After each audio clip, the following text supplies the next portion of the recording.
a hukum gaisuwa irin ta 'ya'yan Hausawa tsantsa. Gafarar ku dai Hausawa tsantsa masu asali, masu ƙasa, masu al'adu, masu tushe. To saboda haka lalle Hausawa tsantsa masu jini, 'yan kundun bala na neman 'yancin Hausawa tsantsa sun ba da saƙon cewa suna da sabuwar tafiya mai suna guguwar Hausawa tsantsa movement. Mesa ta tashi, wato logo ɗinta shine Fulani must go, wato dole Fulani sai sun ba ƙasar Hausa. Da larabci kuma irin waɗanda a ƙasashen larabawa to lazim daruri yani alfallata ya khalle yani al'ardi yani Hausa shine abin da ake nufi na ɗaya kenan.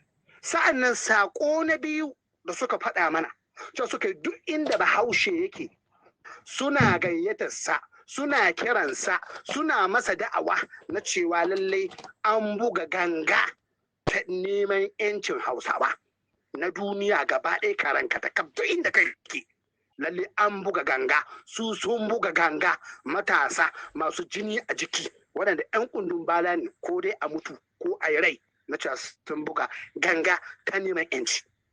Sa'an abu na uku suka faɗa muku na cewa duk wani wuri da aka ce akwai ɗan Bahausa kuma akwai ɗiyar Bahaushe to lalle ya zama wajibi su mulki kansu, kuma duk dole ne su mulki kansu.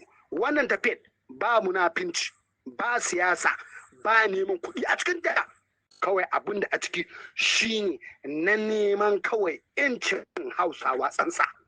Duk wani wanda ya san gaba da baya babansa da mamarsa Hausawa ne yana cikin memba ɗin wannan tafiya, amma wanda kaddara ta kai shi yasa babansa Bahaushe ne, mamarsa Bafulatana ne, lalle zai iya zo mu tattauna gwarma, amma ba za mu rufe kofa da shi ba.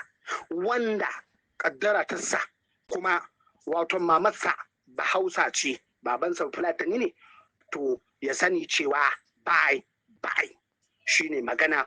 To wannan saƙuna ne wanda matasa suka ce a isan muku da shi. Sa'an nan wasan ƙungiyoyin da an ka fito da su na 'ya'yan Fulani irin nasu Abdallah da sauransu, to ba mu ba su, wannan tafiya ce wadda ba cuta, ba zalunci, ba sai da jinin 'ya'yan Hausawa. To saboda haka shine da ɗan saƙon da suka ce ya tura maku na cewa ga logo nan sabo ansa, za a fara tsare-tsaren sabuwar gwagwarmaya mai waton rikirkita ko'ina ba gudu ba ja da baya. Assalamu alaikum.